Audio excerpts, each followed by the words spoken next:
What's up, guys? It's your boy Spark from BladeForums.com here. It is now week 50. We are here doing the week 50 live stream giveaway for the BladeForums.com 20th anniversary year of giveaways. I am your not lovely, but usual host, Spark from BladeForums.com, aka Kevin Schlossberg. Good to see you guys. I'm seeing some familiar faces in the chat. We've got Pioma, Chuck Clark, Mark Grant, Andy Moon. Andy, are you have you watched the show before? Alan Taylor's here, so yep, some familiar faces. We'll be seeing more people join in as the stream is going on and on and on. But yeah, we are here. We are doing week 50. It has been a long 50 weeks so far. We got 2 weeks left today after, or 2 weeks after today, week 51 is going to be for the Spyderco C01C Native Chief. That contest is, or the entries are open right now for getting in on that. And then week 52 is going to be for a mega gigantic prize pack with stuff from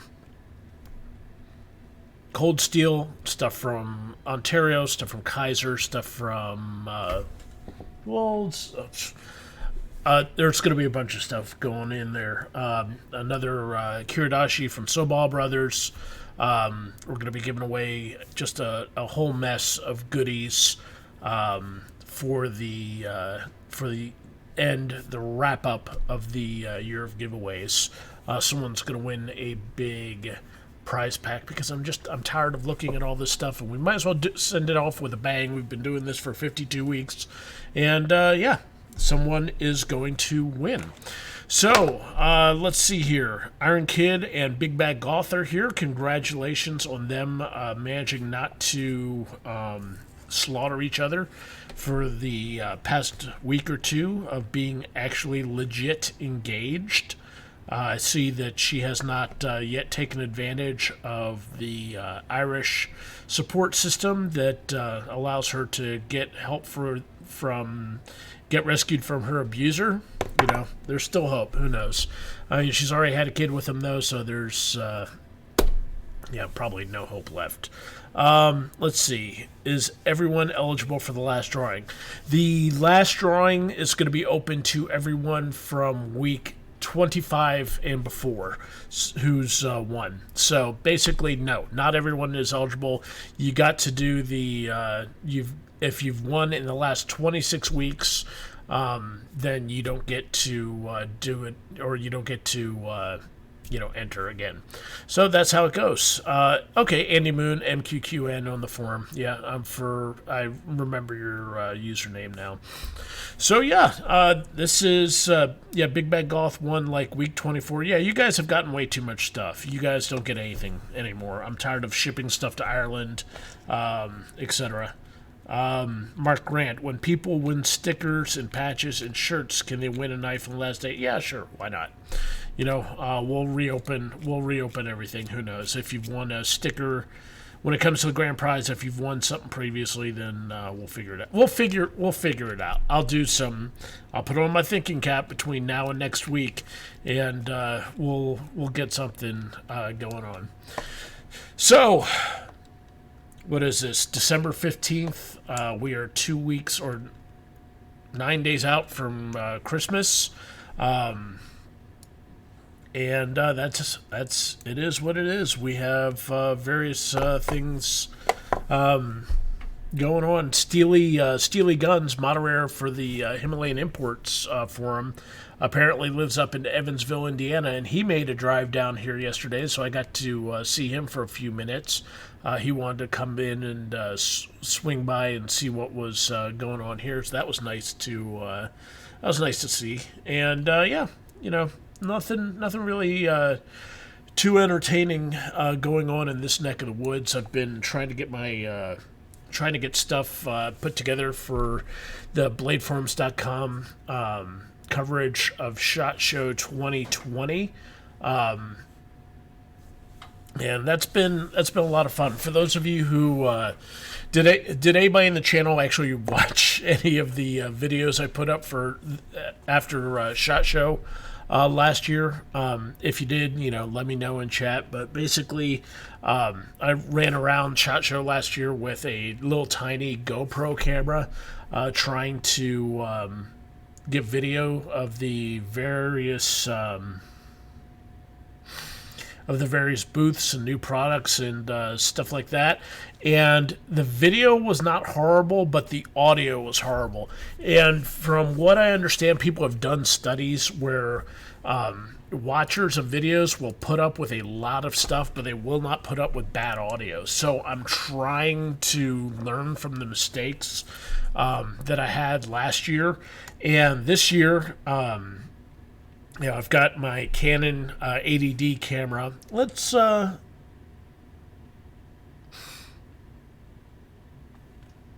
I'm not gonna take a photo of the camera setup that I've got going on here, but basically, when you see these pictures right here, like the picture for this week's giveaway, picture for next week's giveaway, all that stuff has been taken with a Canon 80D camera that I have mounted above a work table with lights shining down and everything else. And basically, it's a great setup for that. It's a great setup for video, but it's not, wonderfully set up for mobile viewing. So I've been doing what I can for the last week or two to get my act together so that I can have good video and good quality audio for SHOT Show 2020. So this week I've been driving around. I drove up to Frankfort, Kentucky, and basically I've been looking at a bunch of, pre-owned camera gear, and I managed to secure a camera battery grip for the Canon, which doubles the batteries that I have on board, which will give me like 4 hours of video recording time on a single charge. I picked up a Manfrotto monopod so that I can set the camera on it and not have to carry a full tripod around with me everywhere. With a fluid video head. So yeah, it's good stuff. Now all I gotta do is I gotta get microphones, because like I said earlier, the audio from everything I was doing for SHOT Show last year just turned out absolutely horrible. People were complaining about how they couldn't understand anything that was being said.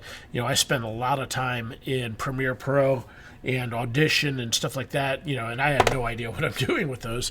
I spent a lot of time on those programs trying to fix the audio, and it just did not work. So I'm going to try to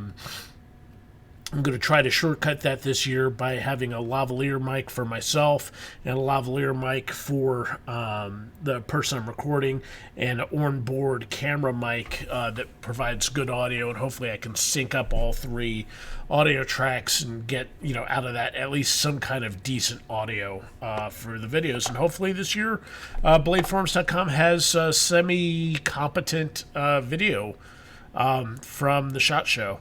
So yeah, it's difficult to do all that stuff. So we'll see what's going on. Andy Moon used porno stuff. Yeah, probably. I probably should be hitting all this camera stuff with like Lysol and maybe bleach spray and God knows what. If I look at it under a UV lamp, it's probably got all kinds of horrible, Jackson Pollock-esque fluid splatters all over it. So yes, I need to get that stuff all cleaned up and get before somebody does a DNA swab, and it's just terrible stuff. So yeah, that's what's going on with me. I'm trying to get I think I've got my video stuff good to go. I've got monopod, I've got batteries. I don't have portable lighting, but I'm not sure if I'm going to need it. The lighting in the SHOT Show is not too bad, and I don't want to be carrying a giant LED panel around with me when I'm already going to be carrying a camera, and a thing to put catalogs and stuff like that in there, and a monopod. So the other thing is, I just need to secure microphones. I've been looking at like the Rode Wireless Go's and some of the Sennheiser wireless stuff. So yeah, if anybody knows of a decent wireless audio setup for lavalier mics or whatever, that's not $6,000, shoot me a PM on the forums, or message me in chats and stuff like that. And there it is. Pioma mentions that you can do a Zoom recorder on the lavalier microphones. I've got a Zoom H5 that I got off of a customer. I traded him, I think, a Benchmade OTF for it. And I don't know how to use it. I haven't used it enough. And it's way complicated. And the batteries seem to die very quickly on it. It says it's got, if you put AA batteries in it, it says it'll have like a 15-hour battery life. But I burned through those batteries in like a day. Or less, if I'm doing recording. You gotta, there's TLS adapters and all kinds of crazy crap like that, and I'm just not sure. The Zoom H5 recorder is a little brick, and I'm not sure if I want to be hauling that around. Rode has has what they call a SC6L kit, where it's a little module that you plug into the back, or plug into the lightning port on the iPhone, and then you plug your lavaliers into that. And I figure I can put a wired lavalier on me, and be recording with the Rode interviewer app, and then have a wireless lavalier on whoever I'm interviewing or talking to, and call it a day. But I don't know enough about that, and I've got to get that stuff figured out before in the 5 or so weeks that there are left before SHOT Show. Mark Grant, hire somebody who knows how to do it. Yeah, I've got the budget to hire somebody. Yeah, good luck with that, bud. So yeah, here we are. It's 5/12. Sunday, December 15th. A little cool outside. 39 degrees here. No rain today. SWEDC's in the channel. What's up with you, man? Good to see you.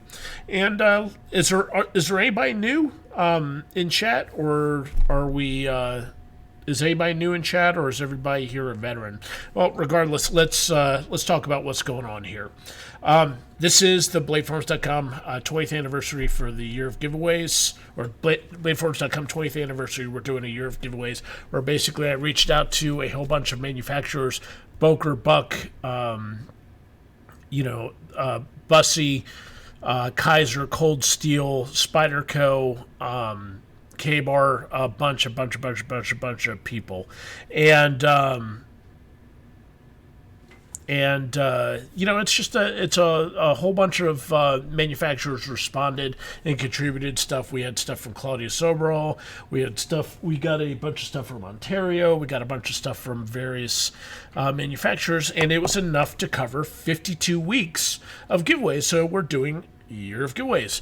So commensurate with November 2nd, 2018 being the official 20th anniversary of Blade Forums, and now we are in year 21, we decided to do a 52-week year of giveaways, where each week we would give away something cool. And we gave away Bussy stuff, and we gave away Emerson stuff, and we gave away Spyderco and Cold Steel, and et cetera, et cetera, et cetera. And we've got a lot more stuff left to give. So yeah, that's the reason, the raison d'etre that we are doing all this. We are a community, and I like giving back to the community that supported me for 20 years. And, it is what it is. So basically what happens here is that we do, a broadcast where I give away everything that, sorry, a little bit lost my train of thought. What we're going to do during the broadcast is we're going to give away the prizes that I've had listed up all week. We're going to start off with the BladeForums.com sticker. Then we're going to go to a BladeForums.com Velcro patch. Then we're going to go to a BladeForums.com t-shirt, like you can see up on the screen. Here's the patches in the different colors. And then we will do a gold or higher paid subscription. And then we will do the grand prize, which this week is a Kizer Ki4488A as an alpha which is the Kizer Sheepdog with a blue anodized handle. And though you can't really tell with the camera here, because the camera is set to turn green transparent because I've got a green screen behind me. This is also one of the things I picked up recently. See? Green screen! Yay! So yeah, the green screen is set to make stuff transparent now, so here, let's see if we can do this without the knife turning transparent. Kizer C4488A is an alpha. C01C Sheepdog is this week's prize. Next week's prize is going to be the Spyderco Native Chief. That's going to be up next week. And in addition to the Kizer C4488A is an alpha, the grand prize winner this week is also going to win Cold Steel stickers, Boker Tree brand hat, and a K-Bar Dozier 4062 folding hunter knife. K-Bar was generous enough to send us several dozen of those, so we're giving one of those away with each grand prize as well. After we are done with the grand prize winner, then we will do a special drawing for the live stream viewers who have tuned in today. Right now we've got 17 people watching, which is awesome. I love to see you guys. I love interacting with y'all, with the exception of Big Bad Goth and Iron Kid. Them I can take or leave, you know. But, you know, it's nice to know that somehow we've managed to reach the uncharted wasteland of the Emerald Island.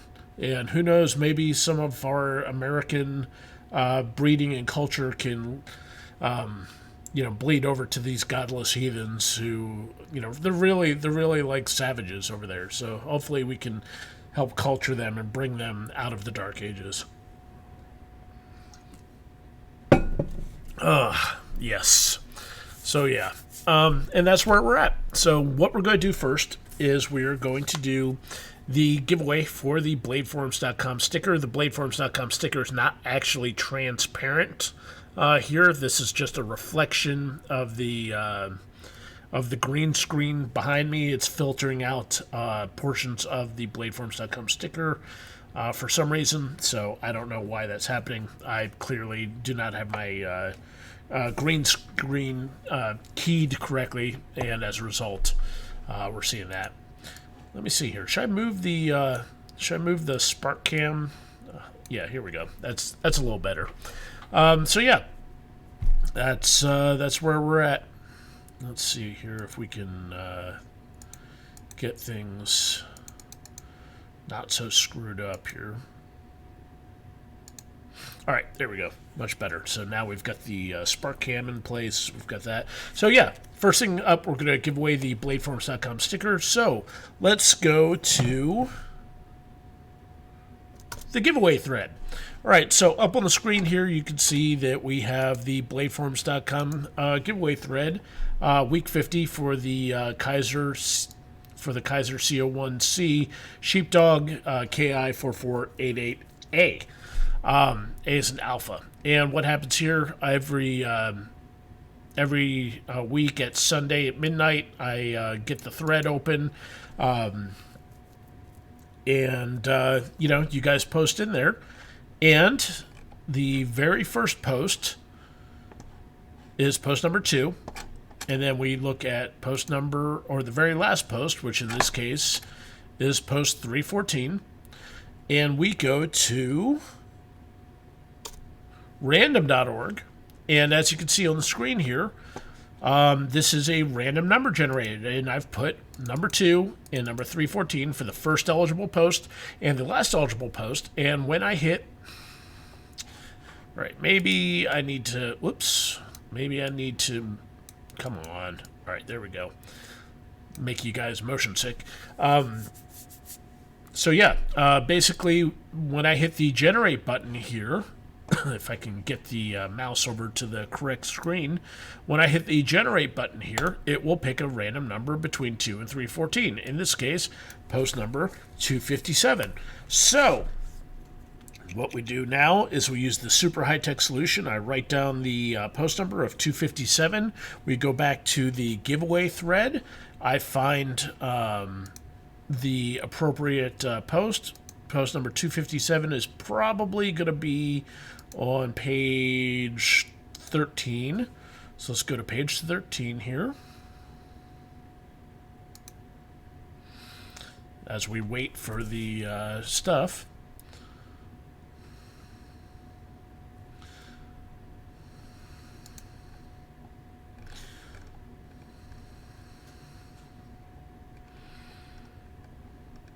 All right, 256, 257. All right, so 257 belongs to Justin, who I believe, that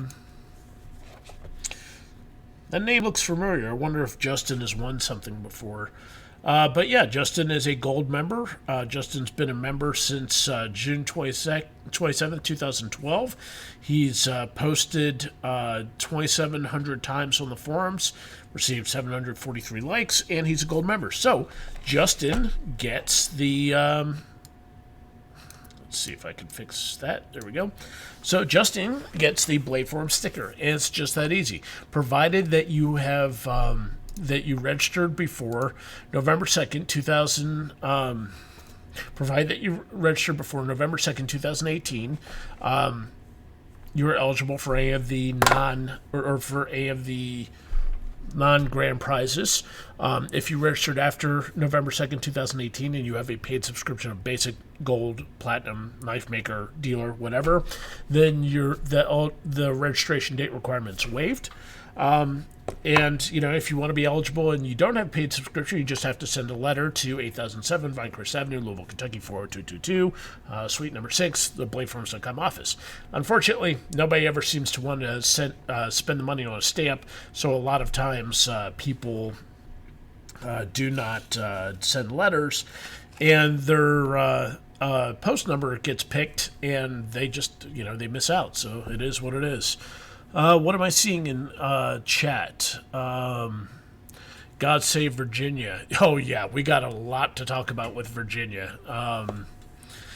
Let's see here. Cauldron Fitzpatrick, your right shoulder is also translucent at the moment. Yeah, the right shoulder, the left shoulder, what this is basically, what you can't see here, but I've got two giant softbox fluorescent lights. You see how my hand's washing, or you see how my hand is washing out here, and you know, if I point it this way, this hand's washing out. I've got two giant softbox lights lighting up me and the green screen behind me. And what I need is a larger green screen and a separate light for it, so that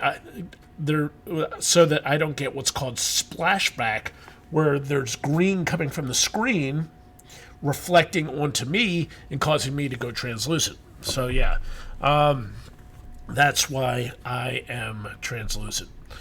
So yeah, it's neat. All right, so yeah, congrats to Justin. So this is the big week. Yeah, looks good, Kev. Just need the weather report. Exactly, yeah. We need, actually what I need is like some 80s metal soundtrack where bandana, some Zubas, lots of lightning graphics coming in. It would be rock and roll, man. It would be totally awesome. I should totally do that. So yeah, that's how it works. So yeah, let's move on. Up next, we're going to give away the Bladeforms.com Velcro patches. Bladeforms.com Velcro patch is available in 5 colorways. Actually, it's available in 6 colorways, but one of the colorways is not available to you mere peons. Bladeforms.com Velcro patch is available in 5 colorways to normal people like yourselves. Going from the top left, we have Bladeforms.com Blue, which is the standard logo. Then we've got Gold, which is popular with Gold members. We have OD Green and Black. We have Stealth Gray and Black. And then we have multi-cam colorways. Calden Fitzpatrick. I signed up a couple weeks ago when I stumbled upon the forums. What prizes would I not be eligible for, or what would I be eligible for? Calden, like I said, read the rules in the thread. If you send a letter with letter with your post number, name, address, then that puts you into the drawing. You post in the thread, send your letter. That makes you eligible for the drawing. If you have a paid subscription and you enter in the thread, you're already eligible, so you're good to go. It's really that simple. So yeah, we're going to do the BladeForums.com Velcro patch right now, and we will get this going. So let's go to the giveaway thread, or actually, let's go to random.org. Let's hit the generate button here. Get the mouse over there, and post number 189. 189. Go back to the giveaway thread. Right, I can get the mouse on the right screen. 189 is probably going to be on page 9, maybe page 10. Nope, page 10.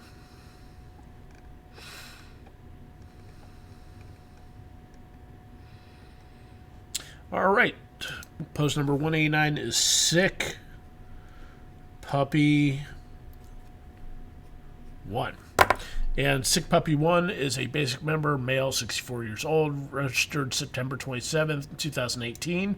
Grand total of 444 messages, and, has 100% trade rating. So cool. Sick Puppy, congrats to him, and he's good to go. Martin W. Spark, you look better in person. Better than what? Yeah, exactly. Folks, no, I don't look better in person. The camera adds like... on a scale of 1 to 10, the camera adds like a 3 to me. In reality, I look like Gollum from Lord of the Rings. So yeah, that's just how it is. Velcro patch goes to Sick Puppy 1. So congrats to Sick Puppy 1. He gets one of these bad boys in whatever color he chooses. And I will be... when you guys win, or when somebody wins surprise, I basically message you through the forums. I send a private message. So yeah, that's what happens there. So I don't need you guys to contact me via PM. I will contact you. That prevents me from having multiple, unread message streams where stuff goes like that. Let's see, Gollum didn't manage a VB forum. Gollum has better hair. Very much so. Gollum has much better hair. Gollum also is ripped, man. Have you seen him? He's got, dude is shredded. Got like an 8-pack going on.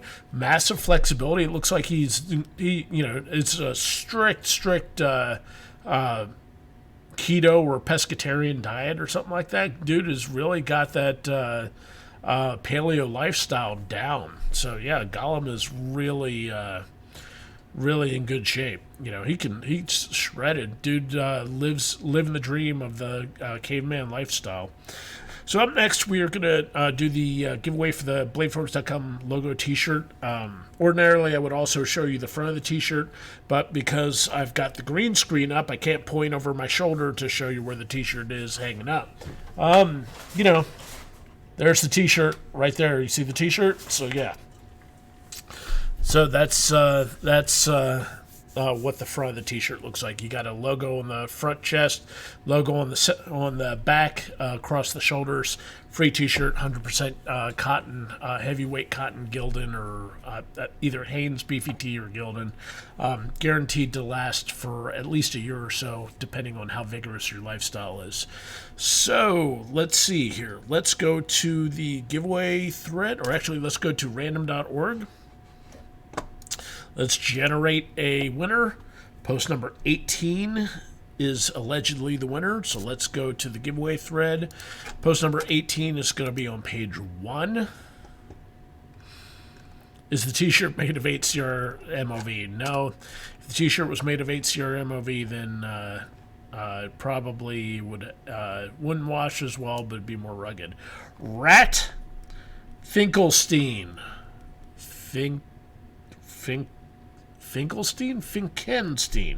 You'd think that I would have his name right. And actually, it's Finkenstein. Age 41. Gold member since May 18th, 2005. Dude's been on the forums for close to 14 years, 22,000 messages. Guy's got 7,000 more posts than I've made on the forums. He is quite the prolific poster. So, Rat Finkenstein wins the BladeForums.com t-shirt. And yeah, like Martin says, we're really, all of us are winners here. I'm a winner for having you guys with me today on Sunday and watching this broadcast. You guys are winners for being exposed to my brilliance and just sheer magnetic animal charm. We're all winners here. We're all kings, guys. Know your self-worth. Don't let anybody talk shit about you. That's your wife's job. So yeah. Everybody's a winner here today. So congrats to Rat Finkenstein. And yeah, much love, Professor Genius, with my brilliance. Yes, I'm, the Honorable Reverend Barrister Doctor, PhD, MD, MBA, Lord Spark from BladeForums.com. Let's all have a big love fest for each other and just show each other just how much we care or don't care about everyone. So yeah, up next we are going to be doing the giveaway for the gold or higher paid subscription. So let's go to random.org again. Let me get that pulled up on the screen and let's hit generate. All right, post number 194. So we'll go to the giveaway thread on this. 194 is probably going to be on page 11. Nope, page 10. All right, and we'll scroll down and we will see what's up. 195. Did I miss? Okay, there we go.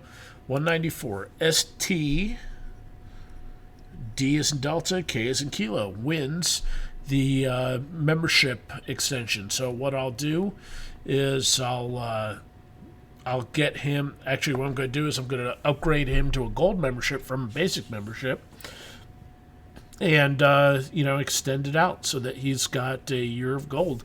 And that way he'll be able to buy, sell, and trade. He'll be able to access or have a larger paid subscription or larger inbox for the forums and everything else. What is going on in chat here? Everyone stick your arms out on 3. I see all this stuff scroll by, and I have no idea what's going on. Oh, yes, I forgot Esquire. Yep, that's, when I'm an honorable barrister, doctor, professor, Esquire, JD, MD, PhD, COD, XYZ, BBQ, WTF, you have to throw Esquire in there, otherwise it's just not legitimate. Also, I'm a prince from Nigeria, and I just need your social security number and your bank account information and your mother's maiden name, first name, last name as well, so that I can deposit $15,000, dollars into your account. So, yep. Let's see. Big Bad Goth, what do you need to be to get a multicam Blade Forums patch? You just have to win the patch, or if you want to purchase one, we've got the merchandise link on the website under the help section at the very bottom of every thing. So yeah, what we have done, we have given away the sticker, we've given away the patch, we've given away the t-shirt, we've given away the membership. So now it is time for us to take a short break, and we're going to talk about all the various bizarre shit that's going on in the world before we get to the giveaway for the Kizer Ki4488A as an alpha sheepdog, and then the live stream prize pack, which, for those of you who aren't aware, this week we're going to be giving away a Kershaw spec pump. This has been idling around here in the shop for probably a decade or so. This is back when Kershaw very first went to S30V as a steel that they like to use in their knife. Has the Ken Onion speed safe design. Has the neat little lock that's a part of the thumb studs here. I don't know if you guys can see that or not, but to disengage the lock, you push the thumb studs forward, and of course, it is assisted open. So yeah, last year prize pack is going to contain this today, and SE Arrowhead, and various other stuff. I just have to come to terms with and figure it out. So yep, sheepdog, exactly. All right. Uitsu, man, that's like the first knife trade I ever did. It was a spec bump and a small Spyderco. Martin W. Those are nice. How do you sharpen? Well, that's a good question. You can use a crock stick, drag through sharpener like that. The Spyderco Sharp Maker, it doesn't really, when you've got the triangle sharpeners and you would use the for the triangle sharpeners, you would use the point of the triangle and not the flat of the triangle to sharpen it, because the flat would wear off the belly here. The point, does not have that thing. If you use a powered sharpener like a Derek's Ken Onion Edition Work Sharp, then you're going to run into some issues. Same thing with like the Lansky or the Wicked Edge sharpeners that have their really broad, wide sharpening stones. You might run into issues for that. So that's what it is. Oh, and I probably also would not recommend using a Tormek sharpener or some super wide belt grinder for that. You would take off too much of the edge, and you would flatten out the big bevel in the blade. So yeah. All right, so let's talk about the news, folks. Let's get to the news here. All right, see if I can get onto the right screen. All right, so first and foremost, kniferights.com is out there fighting for our rights, and every week I tell you guys that you need to be supporting Knife Rights. They are out there doing basically the NRA's job for us in the knife industry. They're out there fighting to get knife laws passed that that take care of individual knife owners. They are fighting to make sure that you don't get arrested when you're carrying a knife, or if you are arrested, the law gets revoked. And all kinds of other stuff. KnifeRights.com needs your support, so make sure that you support them. So first up this week from Knife Rights, Michigan Knife Law Preemption Bill has been introduced. Michigan State Representative Stephen Johnson has once again introduced the Michigan Knife Rights Act, Knife Rights Signature Knife Law Preemption Bill, HB 5286. Basically what this means is preemption prevents enforcement of existing local ordinances. So let's say, for example, you're in Detroit, and Detroit passes a law saying that any kind of assisted opening knife is a switchblade, and you get arrested. Well, if Michigan has gets HB 5286 passed, they're not going to be able to do stricter than state law in Detroit or any of the other whack job cities that are in Michigan. So this is why Knife Rights needs your support. In 2017, Knife Rights Michigan switchblade ban repeal was enacted, so switchblades are legal in Michigan. However, like I said, certain cities can make laws tougher than the state standard. Knife Rights passed the nation's first knife law preemption bill in Arizona 2010, since passed preemption bills in Alaska, Georgia, Kansas, Montana, New Hampshire, Oklahoma, Tennessee, Texas, Utah, and Wisconsin. So they're not just sitting on their laurels. They've got stuff going on. They're getting knife preemption bills passed state after state after state, year after year after year. Doug and Sue Ritter are getting it done, and they need your help. KnifeRights.org is a 501c if you can see this, 501c3 and 501c4 organization, where if you donate to them, which you could do by going to their site, clicking the donate button right here, you can call their office to donate and give them a credit card. You can get a form off of the Knife Rights website where you can fill out and make a donation.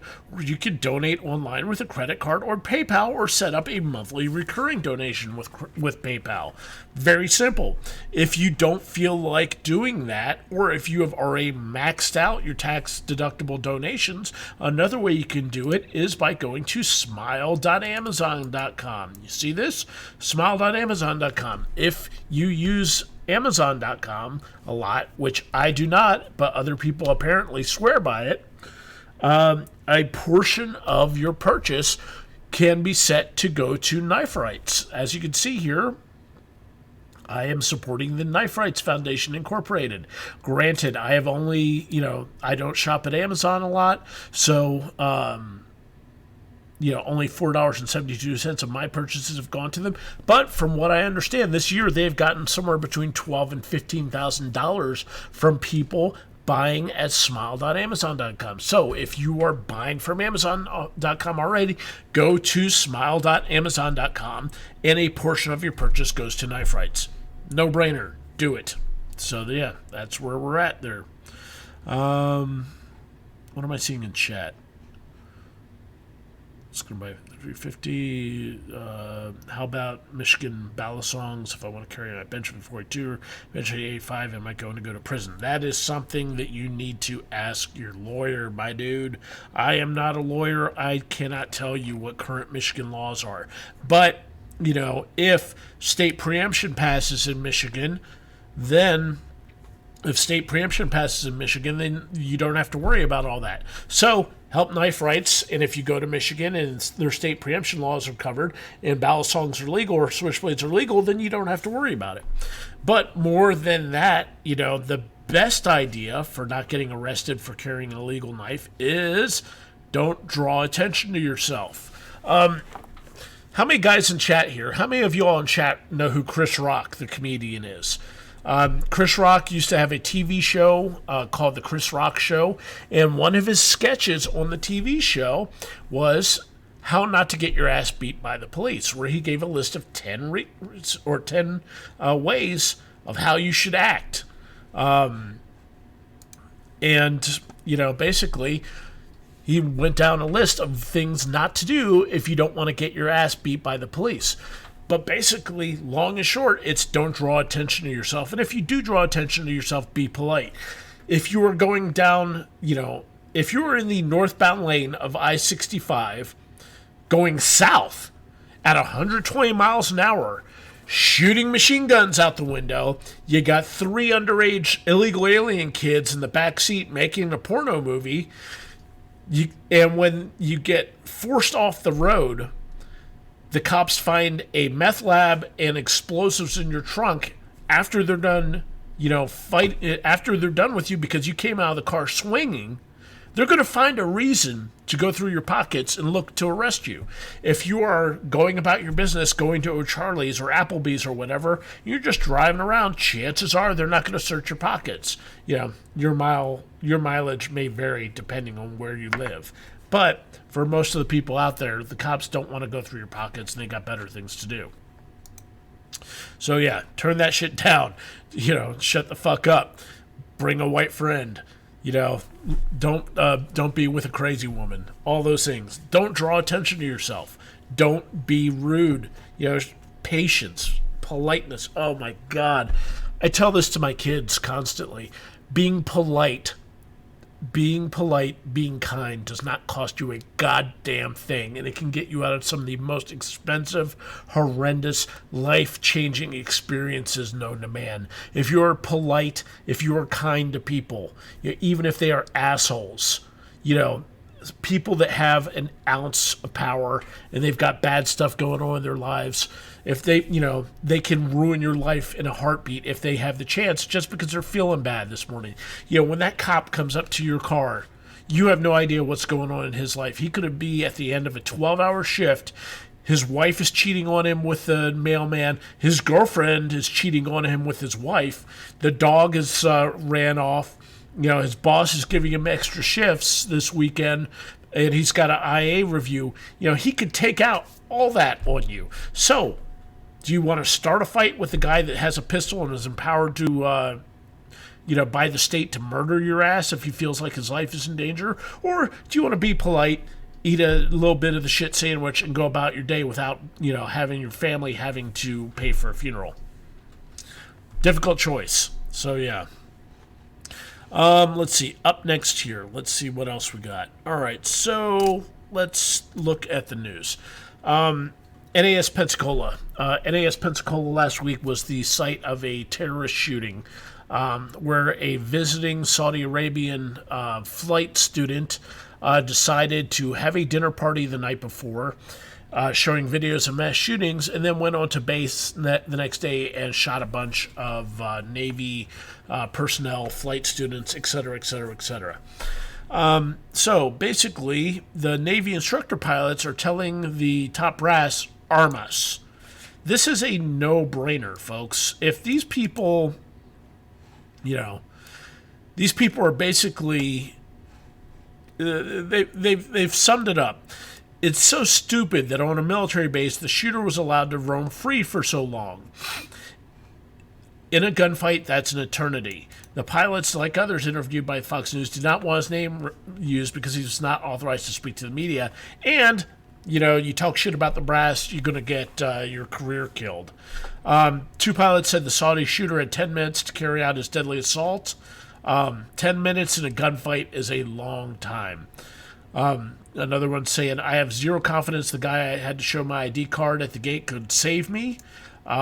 Basically, Fox spoke to 3 Navy instructor pilots on Tuesday. We trust 18-year-old privates in combat with grenades, anti-tank missiles, rifles, and machine guns, but we let service members get slaughtered because we don't trust anyone to be armed back in the United States. We are cowering in our offices. It's insane. All right, real talk, folks. If you're in the military is a very risk-averse situation where the chain of command, their entire goal is to get promoted. And one of the fastest ways for them never to get promoted again or to get passed over is for them to authorize a policy where, some trooper, whether it's enlisted or officer, follows the policy and accidentally or on purpose dies. That said, the military's purpose is to make war. And I, for one, do not understand the mindset where we do not trust senior NCOs like E6 and above, staff sergeants, guys that have more than one, usually more than 2 enlistments under their name, and captains or higher. I don't understand not letting them be armed on base. These are folks who are expected to lead troops into combat. These are folks that are in charge of millions of dollars of equipment. If they're pilots, these are aircraft that could be anywhere from $1 million to or from 10, 15, $30 million to $1 billion in the case of a B-2 bomber. Each B-2 bomber costs $1 billion. And we don't trust these guys to carry a fucking pistol on base. Meanwhile, you got guys that are making terror threats or watching, mass shooting videos and having dinner parties, just coming on board base, ignoring all the base strictures, because guess what? If you're willing to risk capital murder charges, face the rest of your life in prison, or get a death sentence, you don't really care that you're going to get arrested for carrying a pistol on post. So, it just doesn't make sense to me that we're not allowing senior enlisted senior enlisted and officers and warrant officers to carry on post. It doesn't make any sense to me. Waiting for the MPs to, if there's anything we've seen from gun-free zones and school shootings, making sure that everybody is disarmed except for the guy carrying out mass murder does not work. It just doesn't. All it does is make sure that the shooter has a safe work environment. And, to be quite honest, I would lower the barrier for enlisted, lower enlisted, if you're in a combat arms unit with a ranger tab, or if you're special forces or special operations unit, I would lower that from E6 to E5. You know, if they're a non-commissioned officer, show that these guys are trusted. Let them make the military ID card the equivalent of law enforcement officer credentials so they can carry concealed all across the U.S. That's me, though. I mean, do you think I'm insane? Am I right or am I wrong? You guys tell me in chat. I don't know. All right, so up next, let's see what we got here. Myth busted. Campus carry has never caused that increase in violence that liberals predicted. Every time we hear about campus carry, constitutional carry, concealed carry reform being enacted, the anti-gun people will scream, "Blood will run in the streets! People will shoot each other over bad grades! People will kill each other over parking spaces!" And yet, somehow, that shit does not happen. Two anti-gun professors wrote in the Washington Post that campus carry will invite tragedies on campus, not end them. Another professor writing for the New York Times warned, when there are more guns around, there is more risk. It's as simple as that. A problem with such predictions is that they tend to be tested as time goes by, and as it turns out, they simply weren't true. A new report from the College Fix looked at this narrative, and it came up empty. When a reporter reached out to numerous universities that permit campus carry, all the schools that responded confirmed they have seen no uptick in violence since the respective policies were put in place. Responding colleges included Emporia State University, Dixie State University, Valdosta. Texas Tribune has reported Lone Star State has implemented campus carry at four-year colleges statewide and has resulted in no sharp increase in violence or intimidation. In fact, the following year was quiet and uneventful. What a shock. You allow people that are legally allowed to carry guns, aren't the types that typically are out there blasting and carrying on. So, I'm shocked. I don't know about you guys, but, yeah. Let's see what else is going on. Citizens. All right. So here we are with Virginia. Citizens asking for Second Amendment sanctuary discussion. Basically, Mike Bloomberg, for those of you who aren't aware, and this article is 5 days old, so, it's no longer current.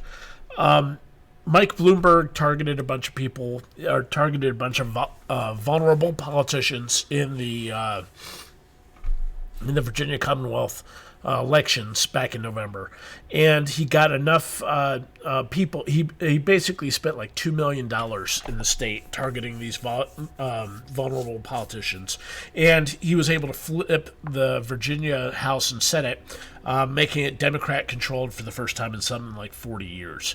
So the very first thing they did was pre-file gun control bills, and these gun control bills were banning semi-automatic weapons, criminal penalties for possessing semi-automatic weapons or high-capacity magazines, no grandfather bill, confiscation measures being talked about, etc., etc., etc. Very draconian laws being passed.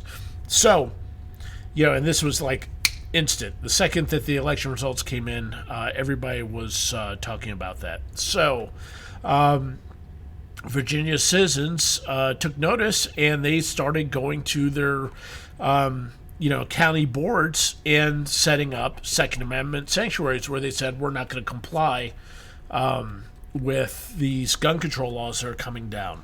So, it says here in the article that 54 cities and counties in Virginia have become Second Amendment sanctuaries. That is no longer the case. Now it is up to like 75 or 80 or higher.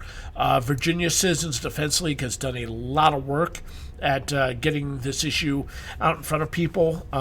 And for all this talk about how gun control is a widely popular measure, the gun control people are not showing up to these hearings and to these meetings. One of the counties, a guy shared it with me online. They, all these counties are now do live streams of all these counties do live streams now of what's going on with the citizens and stuff like that. And one of them, the citizens' comment time started at 7 p.m. and did not end until 1 a.m. At which point, the council voted, and 4-2 voted that they would become a Second Amendment sanctuary. There was hundreds of pro-gun people there, and maybe a half dozen anti-gun people there. Why? Because despite lots of money coming in from billionaires like Bloomberg, the gun control movement is largely AstroTurf. You've got busybody Karens coming in, and trying to get gun control passed when, because they just can't handle the concept of other people being armed. So let's see what else we've got. So after all this, Virginia Democrats cave on confiscation as Second Amendment sanctuaries expand. Basically, their Democratic candidate leaders abandoned their gun confiscation proposal Monday, following a grassroots outpouring of opposition to gun control across the state. Governor Ralph Northam and incoming Senate Majority Leader Dick Saslaw said they'll no longer pursue their marquee plan to ban the possession of assault weapons. Instead, they will include a provision to allow Virginians to keep the firearms they already own. Wah, wah. Yeah, that's not good enough. Sorry. If you can keep it, stuff that's already owned, but you can't transfer it to your kids, can't transfer it to anyone else, then it's just a long-term confiscation. But, in this case, they're talking about grandfather clauses for people that own the weapons, with the requirement that they register the weapons before the end of the designated grace period. Yeah, spoiler alert. New York tried this with the SAFE Act. The compliance rate was under 1%. Boston tried this. Compliance rate was similar. New Jersey tried this. Compliance rate was similar.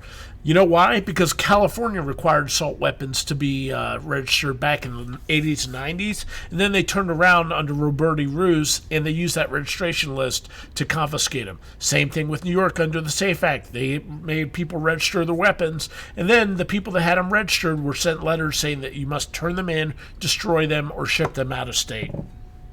Lots of fun. Never trust an anti-gunner. Today's compromise is going to become tomorrow's loophole, and they will come back to get you. All right, so what's up next?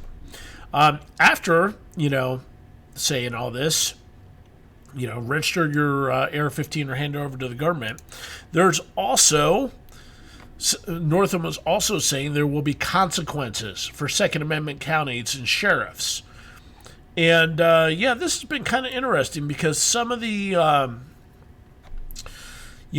when asked by a reporter if local governments would face retaliation, Northam responded, there's not going to be retaliation. That's not what I'm about. I'm about making Virginia safer. However, if we have constitutional laws on the books and law enforcement officers are not enforcing those laws, then there are going to be consequences, and I'll cross that bridge when we get to it. Democratic politicians were also saying that they would send in the National Guard if people didn't follow the laws. Now, I got a surprise for you. Hang on just a second.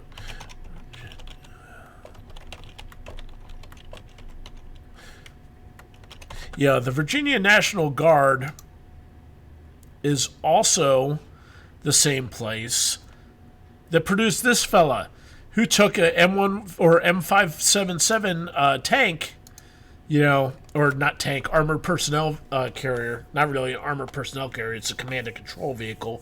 But he basically led the cops on a 60-mile chase, back earlier in the year. So, Virginia's acting like the Virginia National Guard is going to go up into the hollers of Appalachia and go take people's guns, is kind of, your expectations are way up here. You need to be bringing them, down here or maybe all the way down to the floor and then digging a hole. Because, it's not going to happen. Stop trying to make it happen. So, good luck sending the National Guard in. That's not going to work too well, folks. Let's see, what else do we have going on? Law is the law. Yeah, okay. So this is what I was talking about earlier. Virginia Democrats flout or float prosecution and National Guard deployment if police do not enforce gun control. Yeah, can you imagine, politicians saying that they would send in the National Guard if cities refused to comply with, like, ICE detention requests for illegal aliens, like, sanctuary cities like Chicago or San Francisco or LA. Could you imagine how politicians would react if California suddenly elected a conservative governor and said he was going to send in the National Guard to LA to take action against illegal aliens? Yet these same Democrats that think sanctuary cities are great for illegal aliens think that the National Guard is going to be appropriate for confiscating guns. I guess they want like a reenactment of Kent State, something along those lines.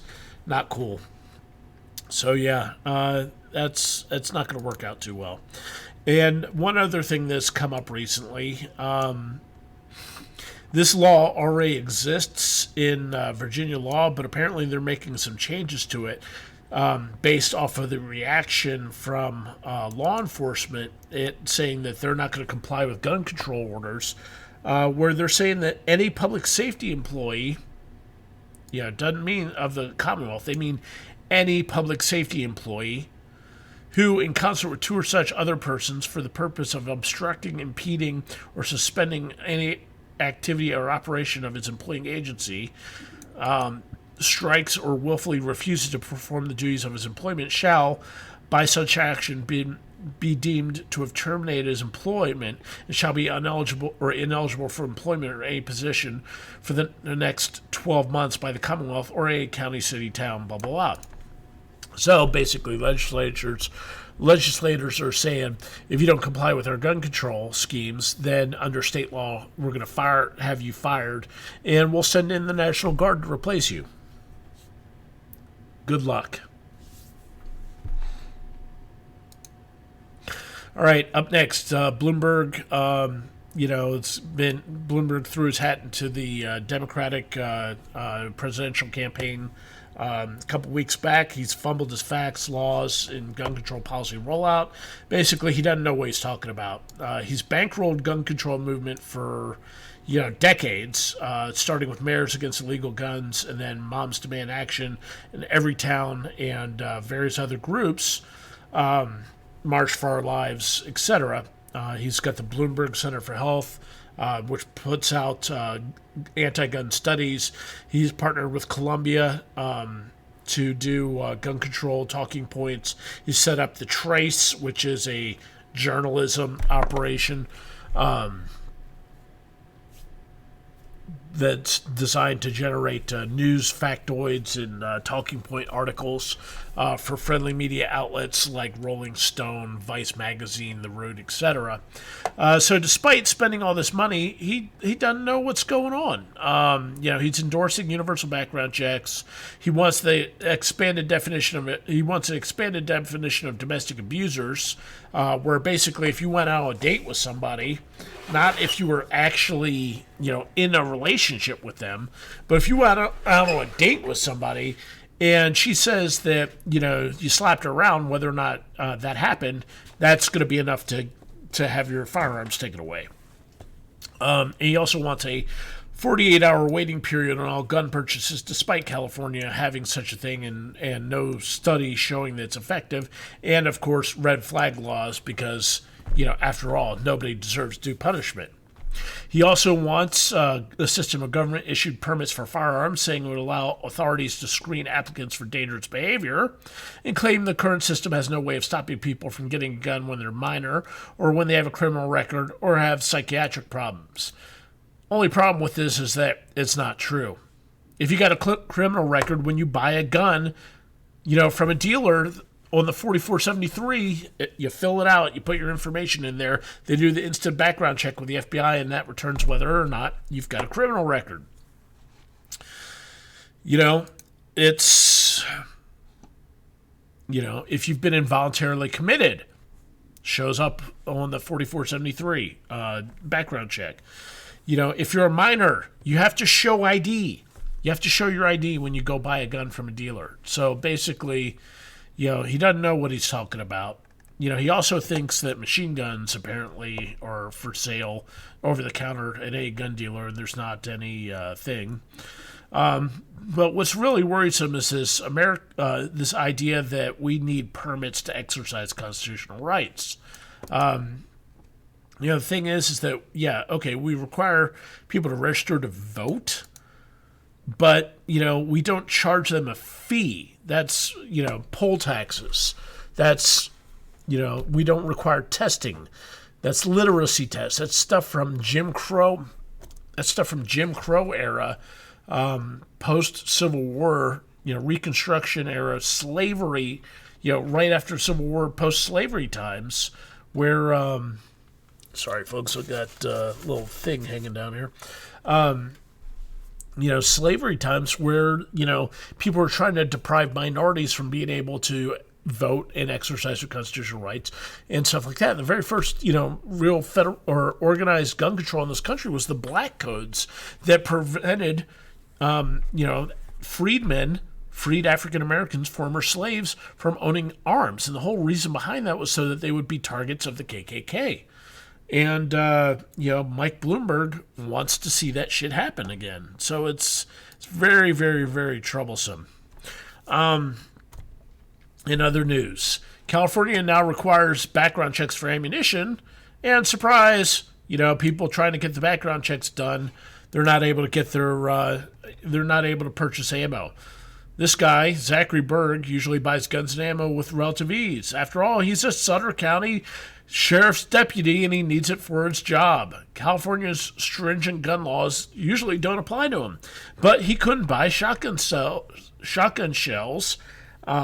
He was rejected under California's stringent ammunition background check program that took effect July 1st because his personal information didn't match what state officials had in their database. What a shock. Gotta love, me personally, love the Nightmare Before Christmas Jack Skellington pajama pants that the old boy's wearing in there. But yeah, 62,000 ammunition purchases were rejected. This is how they do it, folks. They set up databases, they fuck up the databases, and you can't exercise your right to keep and bear arms because you can't shoot your guns. And it doesn't solve crime because the criminals don't give a shit. Criminals are able to smuggle in, the same people that are smuggling in heroin, cocaine, methamphetamines, human beings under sex slavery, they're not going to have a problem sourcing ammunition. The only people that are penalized by this are law-abiding citizens. So, there's a lawsuit pending that's going to be, there's a lawsuit in the U.S. District Court in San Diego that seeks to overturn the new gun laws. It was filed by the California Rifle and Pistol Association. Lead plaintiff is Kim Road, an Olympic shooter and National Rifle Association board member. We'll see what happens. Not holding my breath.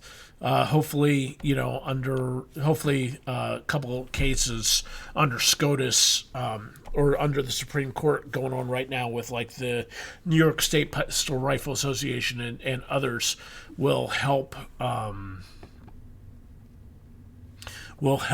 solve these issues.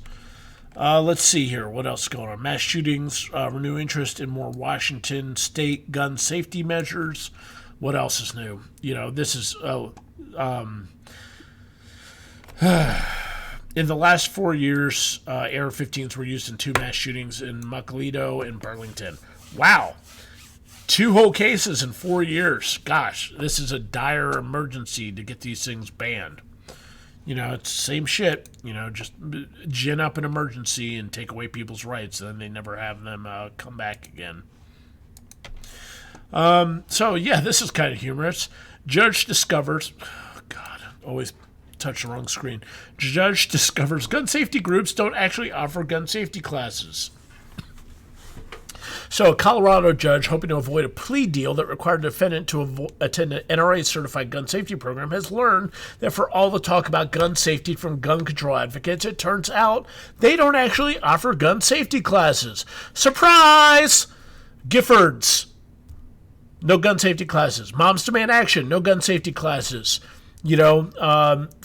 Third Way, all these gun control groups, handgun control, whatever.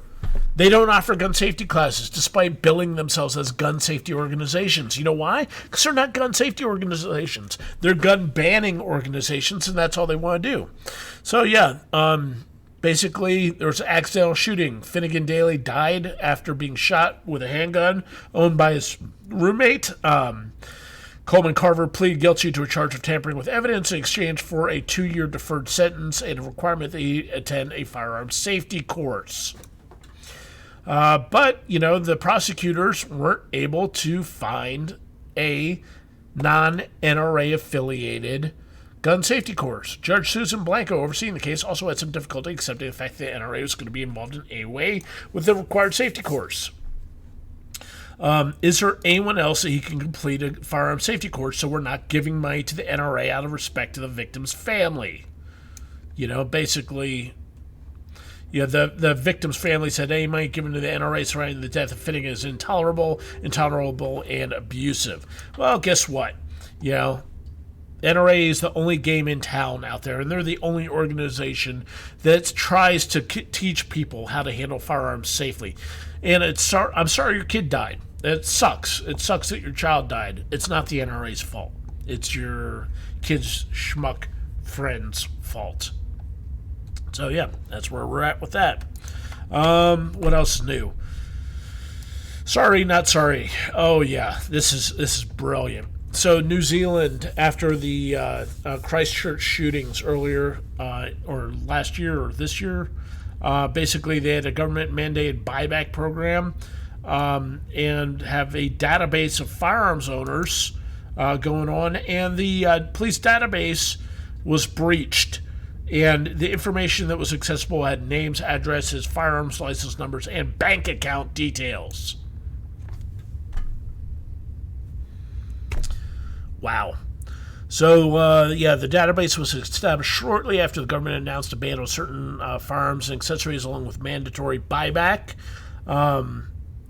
Surprise, you registered your stuff, and the government, in its wisdom, hired the lowest possible bidder for their database administration, and the site was breached. They basically made changes to the site security profile that was incorrectly provisioned and allowed access. So the changes weren't authorized by the New Zealand's police. What a shock! That you use the lowest possible bidder, and they weren't even aware of the security issues with the site until a Guns Right group, Council of Licensed Firearms Owners, raised the alarm in December 1st. Amazing. There's no telling who had access to that, but basically it's a shopping list for criminals. So nobody will be held to account on it. They're refusing to be held accountable, saying that data breaches are to be expected in government operations, and it's not their responsibility to oversee a contractor delivering This is amazing. If you had endangered customer data, you'd be civilly liable. If you own like a credit card database or something like that, if me and my store, if my credit card database became breached, I'm civilly liable. They can sue me out of business if people get access to the payment information that we have. And but no, the New Zealand government refuses to take responsibility. Let's see, up next, Nikki Goser. My husband was shot dead in a gun-free zone. Now his imprisoned killer sends me love letters. So basically, Mrs. Goser had her and her husband owned a bar or restaurant in Tennessee, and because Tennessee laws at the time prohibited concealed carry in a place that served alcohol, her husband's killer was able to come in and shot him 7 times, murdered him right in front of her. He got arrested, went to jail, and now he's harassing her through letters from the jail. So gun control It just makes sure that the criminals have a safe place to work. So yeah, April 2009, the murderer shot my husband 7 times in front of 50 witnesses. The whole attack was recorded by the restaurant security cameras. Fucked up. Oh, and remember how we were talking about California earlier with their ammunition background check database? Well, guess what? Bad gun control laws once again foster official corruption. California has a requirement where all pistols going to California have to be submitted to the California Department of Justice to be safety checked before they can go on what's called an official roster so that they're approved for sale. Yet another way that California, tries to prevent people from being able to buy guns. If your gun's not on the safety roster, it can't be sold in California. If you make a minor change to the firearm, it has to be resubmitted. Any different variation of the model has to be resubmitted. There's a charge for submitting each model. It takes time for submitting each model. What does this do? Nothing. It does not prevent a single fucking crime at all. It doesn't prevent any accidents at all, except by artificially limiting choice. But there's an exception. Law enforcement officers don't have to buy guns off the roster. They can submit letters saying that, oh, hey, I'm buying this gun off roster for testing or whatever. And, I'm going to use it for my law enforcement duties, and that's that. Well, guess what? You get police officers that, like San Diego Sheriff's Captain Marco Garmo, who was arrested on November 22nd for allegedly using his position to circumvent the state's roster of certified handguns. Basically, he had a buddy that was giving him money under the table to buy him guns that were off roster, and then he would extended loan them. So, yeah. Sheriff's Captain got arrested. Lots and lots of fun. And, if it bleeds, it leads. How American media perpetuates and profits from mass shootings. I mean, this is common sense here. The media likes to gin up controversy, and then, the media will blame the NRA for every shooting, but they take no responsibility for their own actions. Like it says right here, it's related to a well-established phenomena of copycat suicide, known as a Werther effect, where if you publish people have committed suicide in a high-profile manner, well, then other people commit suicides. Same thing happens with mass shootings. You talk about mass shootings all the time. You give these losers attention via, world fame and how, oh my God, this guy killed so many people. This loser's like, well, hell, that's all I need to get fame is to kill a bunch of people. And there you go. So that's it for that. Oh, I got something I want to show you.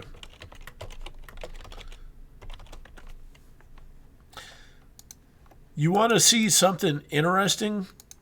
I will show you something interesting. Let me see if I can find the picture of it. All right, so there's the DOJ, and let me see if I can find the imagery for it. Okay, yeah, here we go. Open image in new tab. Open image in new tab. All right.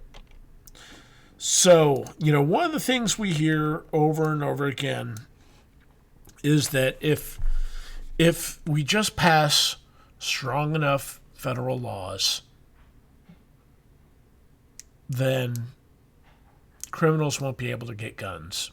Criminals won't be able to carry out mass shootings. Criminals won't be able to do anything. Criminals are just not smart enough, to get their hands on banned firearms. The same people who managed to smuggle in cocaine, heroin, methamphetamine, ecstasy, MDMA, GHB, Quaaludes, uppers, downers, LSD, whatever. Human beings from all over the world for their sex slavery. Counterfeit goods such as fake Prada purses, fake Nike shoes, fake whatever.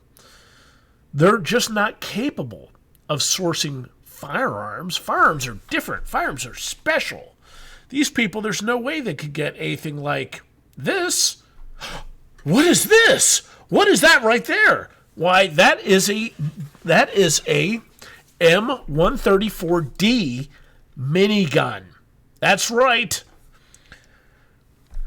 Guys in Arizona got arrested for supplying miniguns to Mexican cartels. And they got convicted last year, but this is popping up in the news for whatever reason. You see those three things standing up vertically right underneath the minigun? Those are minigun rotors. And those are basically the most difficult part to get of the minigun. Everything else can be ordered as spare parts.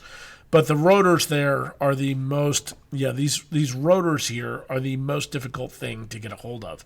And this retired or a ex-cop named Mike Fox of Georgetown, Texas, went to Tracy Garwood of Scottsdale, Arizona, and they manufactured a bunch of miniguns and sold them to the cartels. Wow. So, yeah. That's one way to do it, I mean, anybody who thinks that banning guns from civilians is going to prevent criminals from getting guns is a fucking moron. And this picture is all you really need to say. Wow. So with that, folks, that comes to the end of our news and stuff like that. And, we are now going to we're now going to do the giveaway for the Kizer Ki4488A as an Alpha Sheepdog. Are you guys ready for the Kizer Ki4488A as an Alpha Sheepdog giveaway? Let me know if you want to see that. Let me see a G in chat if you guys are ready for the giveaway. We got 25 people watching this week, so yeah, that's awesome. Let's see, what else? What else is going on? So yeah, who's ready for the giveaway? Are you guys ready? Let me see some G's in chat if you guys are ready. All right, I'm seeing G's, I'm seeing a couple G's here. Excellent. Excellent. So glad to see that you guys are ready for the giveaway. All right, so we've had some new people show up in the chat here. 25 people are here. I'm seeing some old faces, or some familiar faces, some not familiar faces. Ulf Krogstad won the live stream giveaway about 2 weeks ago. See Keop, good to see you. Brandon G, Malachi Ryder, Calden Fitzpatrick, Patrick Fitzcalden. Ed Seymour, good to see you. And Hilux Taco. Are you new? Is anybody new in chat right now that hasn't been here on our previous week? Ryan Beck looks... I don't know. Ryan Beck looks familiar. Big T, I'm not sure if... Yeah, Big T was here last week. All right. Turkey Sandwich. I haven't seen Turkey Sandwich in chat before. All right, folks. So basically, here's how it goes. We've had some people show up while I was doing the news. Hilux Taco is new. Excellent. We are doing the week 50 of the 20th anniversary year of giveaways. We are going to be giving away the Kizer Ki4488A as an Alpha C01C Sheepdog. That's what we're going to be doing. How we're going to do it is we're going to go to the bladeforms.com giveaway thread where you guys have all, entered in your posts. And I'm going to go to random.org, and I'm going to pick a random number. And that number, 210, belongs to somebody. So let's go back to the giveaway thread. Let's go to page 11. I think that's going to be where page 210 is. Yep. All right, 210. 210 belongs to Sethro12. Sethro12. So, congratulations to Sethro12.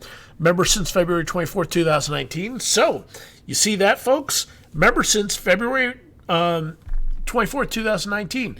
He registered on the site after November 2nd, 2018, but because he has a basic membership, he was eligible to win the prize. So, Sethro gets the Kizer Ki4488 as an Alpha grand prize. So, congratulations to Seth Rowe. Let me type this in the chat. Congrats to Seth Rowe 12. Yeah, you like the bust off. You like the 80s swooping lines background there. It's since I figured out the green screen here. I don't know if you got.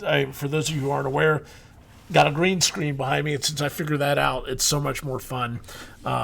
We're able to do neat stuff. Unfortunately, it only took me 47, 48 weeks to get a green screen in here and kind of get my act together for that. So yeah, the whole world, it's an illusion. Exactly right.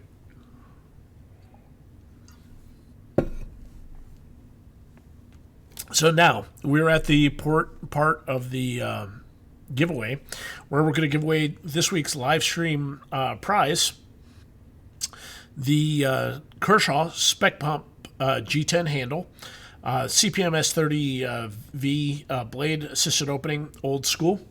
We also have some additional prizes that will be given away to people. Someone's going to win a SEH1 Arrowhead. Someone's going to win some cold steel stickers. I've got some miscellaneous crap I'll be throwing in there. Since we've done the main prizes right now, folks, though, suggestion, make sure that you get yourself registered in for next week's. If you haven't won in the last 26 weeks, if you won in week 25 or 24 or before, you're eligible to enter in to week 51 here. So if you haven't entered yet and you didn't win this week and you haven't won in the last 25 weeks, make sure you get in on the Spyderco Native Chief. That thread is live and going right now, so get in on that. Get yourself entered, and who knows, you might win that or some of the other stuff.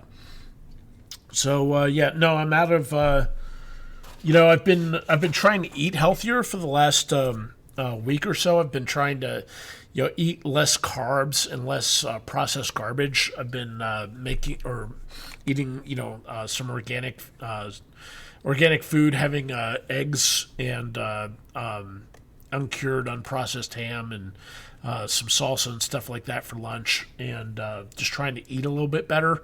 I don't really have the fast food packets. I haven't been going out to fast food. I haven't been going to Chick-fil-A or Taco Bell or Arby's or anything like that. So yeah. Rick Kozma, I hope you keep doing the live streams, Spark. Oh, thanks, Rick Kozma. That really touches me in the well, not quite the heart, but the sub-heart region, maybe the cockles. It's I like the snack poster. Yeah, good eye there, Mike Cookie. There's for those of you who can't see behind me, no step on snack.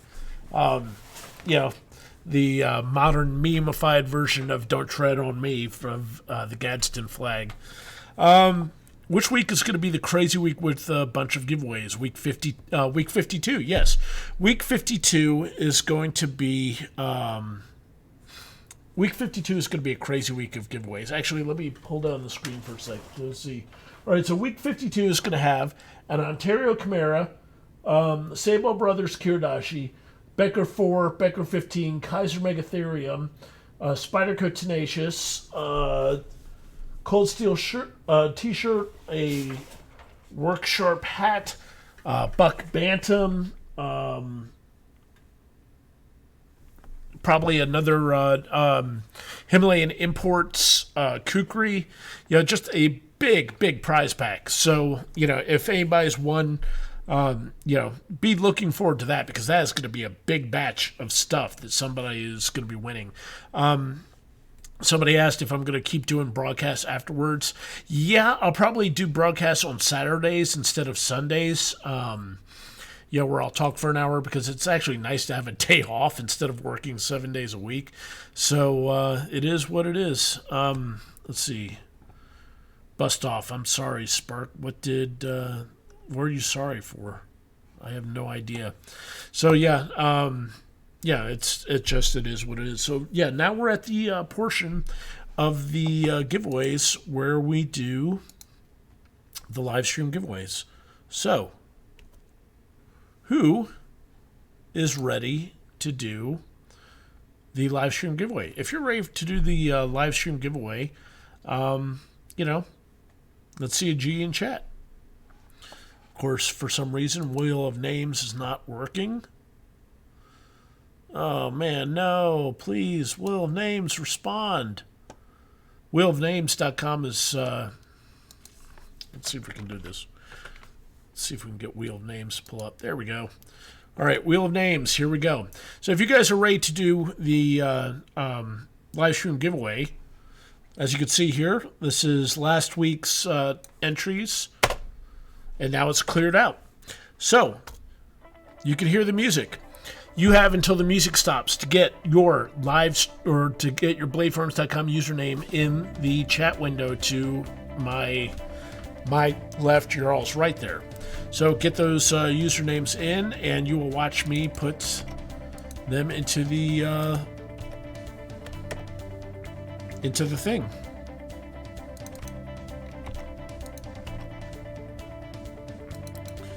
Oh, there's too many people. You're going too fast. Yeah. All right. Joseph Streichert's. Southpaw Draw. Right back. Evil Ed. Woody's 1.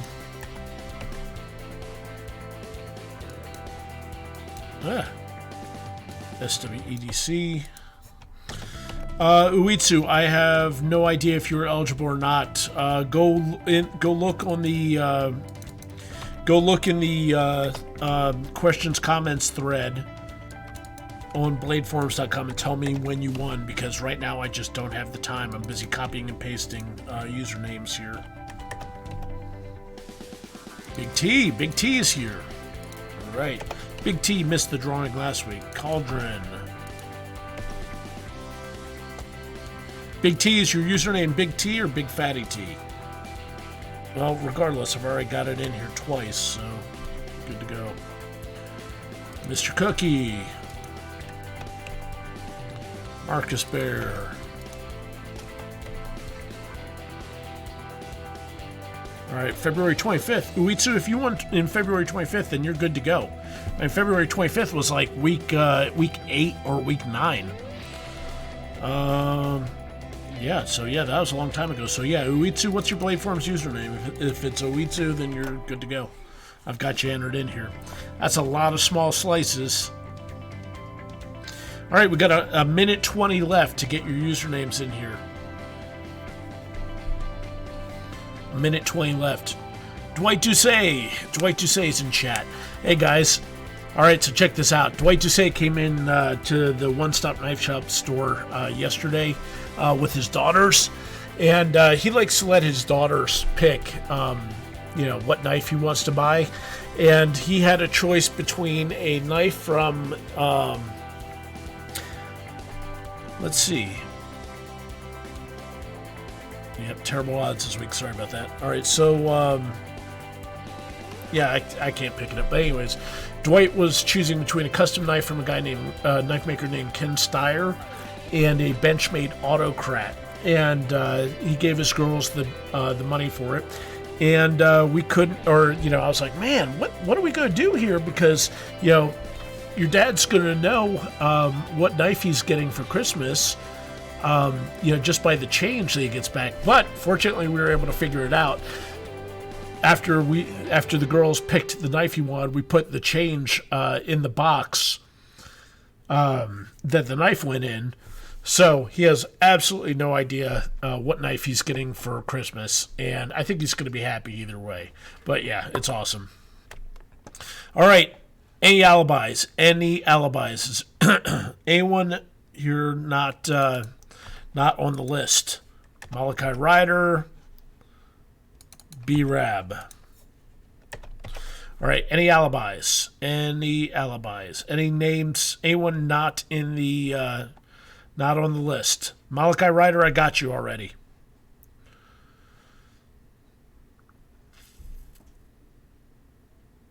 Last chance, folks. Last chance to, whoops.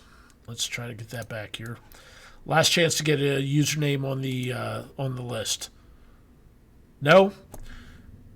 10, 9, 8, 7, 6, 5, 4, 3, 2, 1. SOL. All right. If you didn't get your name in, you are out of luck. How many people do we have this week? 1, 2, 3, 4, 5, 6, 7, 8, 10, 11, 12, 13, 14, 15, 16, 17, 18, 19. Whoa! That's a lot of people for the live stream giveaway. That is quite a lot. So, yeah. Spin myself same time as the wheel. I can't. The green screen is literally up against, the green screen's literally up against the back of my chair. I can't spin around. So, yeah, it's not going to work. Uitsu's on there twice. Oh, so he is. Uitsu, you sneaky bastard. All right. So, yeah, 18 people now. The word is out. The jig is up. It's finally calling. All right, so are you guys ready to go? Well, before Uitsu's won 2 live stream prize packs? Wow. Uitsu, you greedy bastard. Can't believe you would do that. Really, Uitsu? I can't believe you. Let me confirm that. Let's do a search here.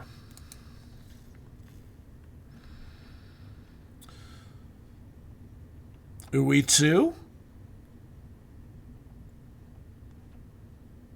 Let's see here. 1, 2. Wow, Uitsu, I can't believe you. You've been in here. You won the live stream prize pack July 7th.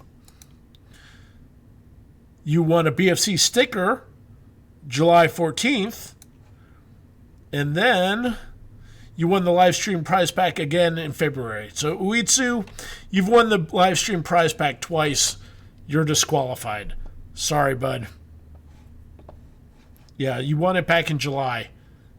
You're not eligible anymore, especially having won twice. Don't be a hog, dude. That's not cool.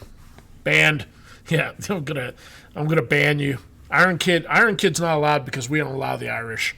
We don't allow Irish or dogs to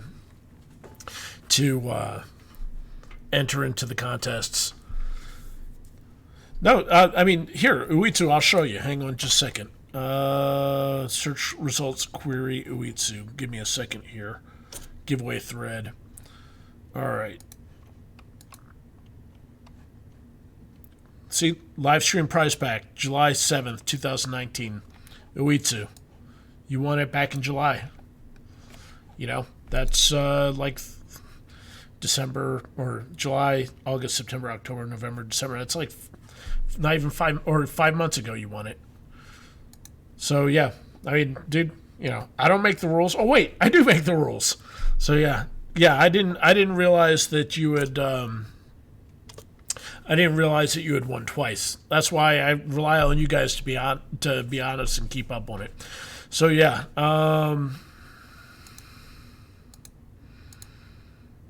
All right, so yeah, we are ready to do the live stream giveaway. And guys, we got 27 people watching right now. 27 people. Do me a solid. If you haven't subscribed to the BladeForums.com YouTube channel, subscribe. Really helps. Leave a comment on the live stream channel below the chat. Not the chat to the right. Leave a comment below and like the video. Doesn't cost you a damn thing. So yeah, let's go ahead and get this done. Click, click, click. Round and round, round it goes. Where's it stop? Nobody knows. I think it's going to be M Rider. Congrats, M Rider.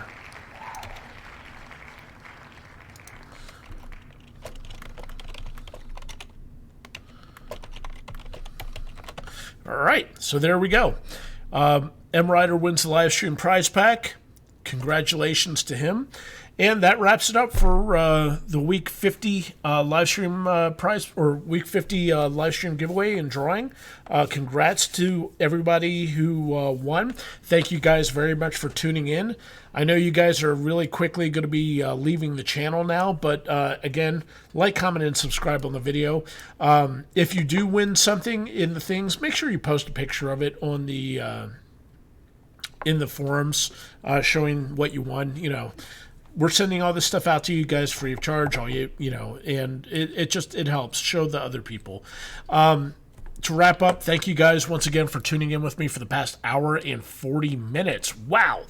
I have talked my ass off. So thank you guys for watching. Thank you guys for supporting the forums for the last 21 years now, since November 2nd was our anniversary, our 20th anniversary in 2018. November 2nd, 2019 was our 21st anniversary, so now we're into year 22. Thank you for supporting us the last 21 plus years. Without you guys, we wouldn't have forums. Without your support, we wouldn't be here. So, do the music. We're going to roll on out. Folks, yeah, let's talk about stuff. You know, we can end the thing now, or I can talk to you guys. Here's your chance. Who wants to ask me a question?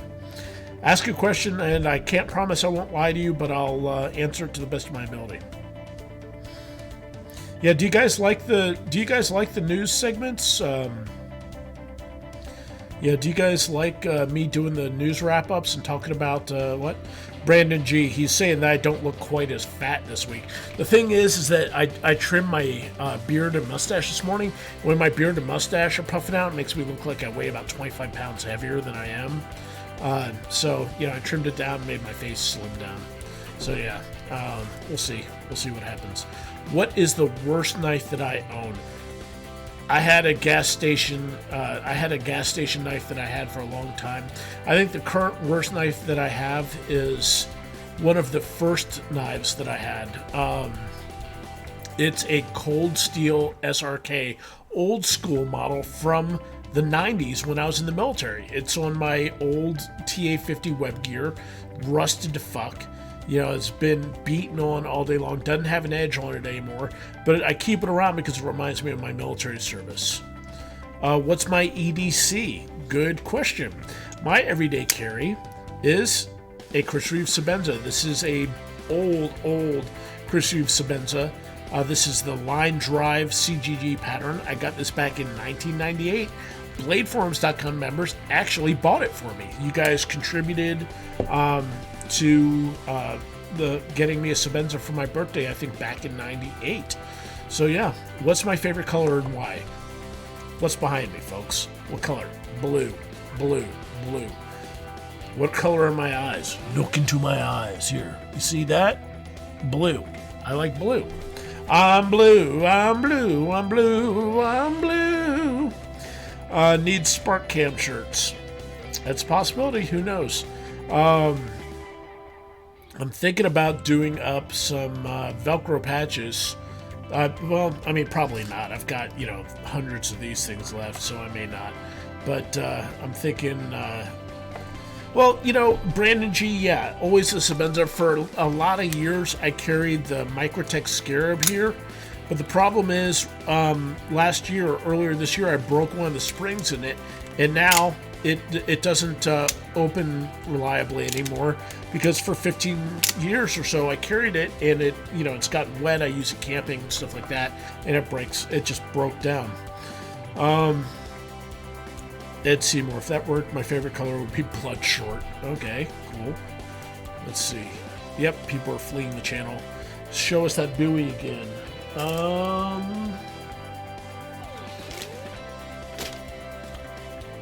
Okay. My Nazi Scouts buoy that came from... This is the buoy that I got from RMJ Tactical, Ryan Johnson, of RMJ Tomahawks, Gull Point Forge. This is his humble buoy. It's got antler handles and 45 long Colt brass heads for the screws. Indian trade style leather sheath. And that's about it. Let's see. Andy Moon, I'm going to do a Blade Forms Velcro patch this week. Yeah, Aldo Bowie, exactly. Every man under my command owes me 100 Nazi scalps, and I want my scalps. Exactly right. Yeah, RMJ, Ryan Johnson is a real prince. He is a good dude. I really, really like him. I like dealing with him. You know, him and his crew are just some good old down home people putting out a quality product. They have teamed up with Jeff Kirkham from Ready Man, who's also a silent partner with Black Rifle Coffee, and they're producing the American Tomahawk, Vietnam Tactical Tomahawks again. I don't know if you guys have seen this. Let me see if I can get it up on the screen. AmericanTomahawk.com. Let's pull this up on the screen. Yeah, so they've teamed up together and they're producing the American Tomahawk company, Tomahawks again, where they've got the Vietnam Tomahawk with hickory. Then they also have the new polymer handle. Let's see if we can get to it. Yeah, there's the polymer handled model. Really good dudes, good people producing good products. I am really a big fan of Ryan Johnson stuff. How's KJ doing? We're going to see him again. That was fun. KJ probably is not going to show up again for the week 51 or 52. When I moved the shop from the Barrett Avenue address, which was 3 minutes away from the house earlier this year, to its current location off of Vinecrest, which is 20 minutes and change away from the house. And he gets bored easily these days, and he just wants to, he doesn't have the focus to sit still. And, it's having to sit here for an hour and 40 minutes while I talk about stuff is just, it's not going to do it. Do you prefer the hickory or polymer handle? That's a great question. I prefer the polymer. I am a big fan of the Tomahawk as a tool for service members. When I was in the military, I had a multi-tool in my belt every day, but if I was in the field needing to do stuff like dig a fighting position, I would use my E-tool, but oftentimes we would run into roots and stuff like that, and the E-tool just would not go through roots very well. If you need to chop down a sapling or something like that, E-tool did not do that very well, whereas a Tomahawk works exceptionally well for that. Small hatchet, and these Tomahawks will go right through a helmet with a spiked portion, bloop, right through a helmet into somebody's head, no problem at all. Tomahawk is a scary weapon to face, so I love the Tomahawk. I wish they would issue one to every soldier, but, I'm not in charge of the military. Military hickory handle's cool, but, yeah, it's very, it's old school. It's just not as strong as the old ones. Let's see, what other questions we have?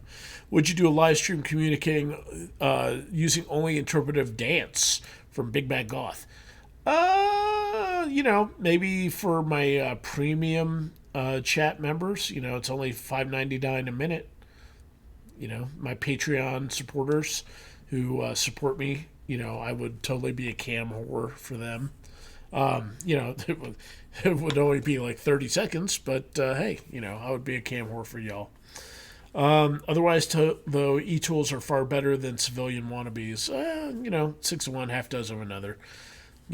It depends. I mean, I've dug my share of foxholes. I've dug, hasty fighting positions. I've trenched around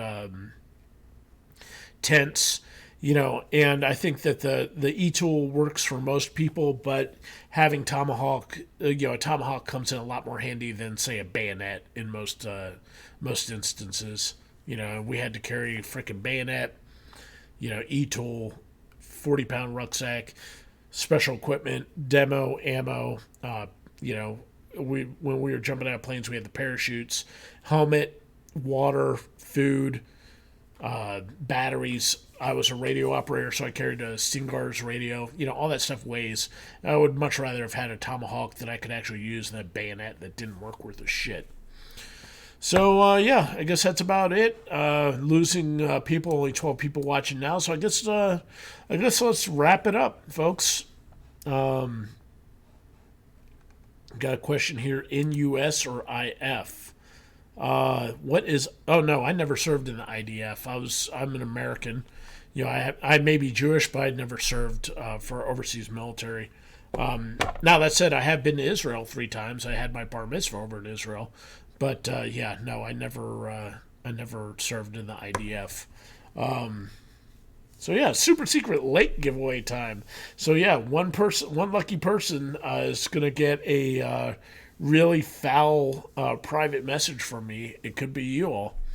But, yeah, no, I mean, at this point, no, I could not serve in the IDF. I'm freaking 47 years old, man. They don't want big old fat guys. Yeah, I can pull a trigger, but I can't. I'm not going to keep up with these young sabras. Plus other stuff. So yeah, there's no way in hell I would serve in the IDF these days. So do we have any other questions before we wrap this up? When were you when you were younger, I meant. Yeah, I mean, when I was 25, sure, if I wanted to make Aliyah to Israel and go live over in Israel, I could have done it, but I like America, man. Israel's hot. I'm one of the rare, I'm one of the wily mountain Jews. I like cooler weather. I like being able to not have to, or being able to sleep without having to deal with indirect fire. So no. You don't follow any sports ball teams. Sports, I like football, but I prefer to play it than watch it. I can't dribble basketball to save my freaking life. I don't even understand what's going on the court. And, soccer is a filthy European sport, so, I don't believe in supporting degenerate sports. I mean, soccer's not even really a sport. Soccer's more of self-inflicted torture. It's masochism on a 45-minute scale. Endurance trials. What was that thing from Dogma? Raining down hellfire and sulfur is one of the most grueling endurance sports there is after soccer. So yeah. UFC's badass. Definitely, teach your kids Brazilian Jiu-Jitsu. Teach them how to fight. Teach them how to defend themselves. Big Bad Goth. Ever see Irish sport hurling? Is that like when you drink too much and you're throwing up everywhere, or is that the caber toss? I haven't seen anything like that. All right, guys, we're down to 10 people. I guess it's time to wrap this up.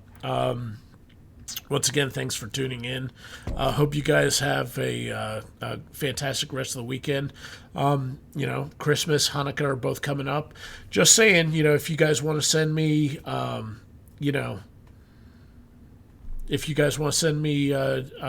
stuff, I won't turn down tasteful nudes. Not of Irish Kid 88. That guy, horrible. But if you guys want to contribute something to the cause, also feel free to give to kniferights.org. They can definitely use your help. Christmas, Hanukkah's coming up. Hope you guys have your gifts picked out for your family and friends, and everything's going well. And hope you guys had a great week. You all take care.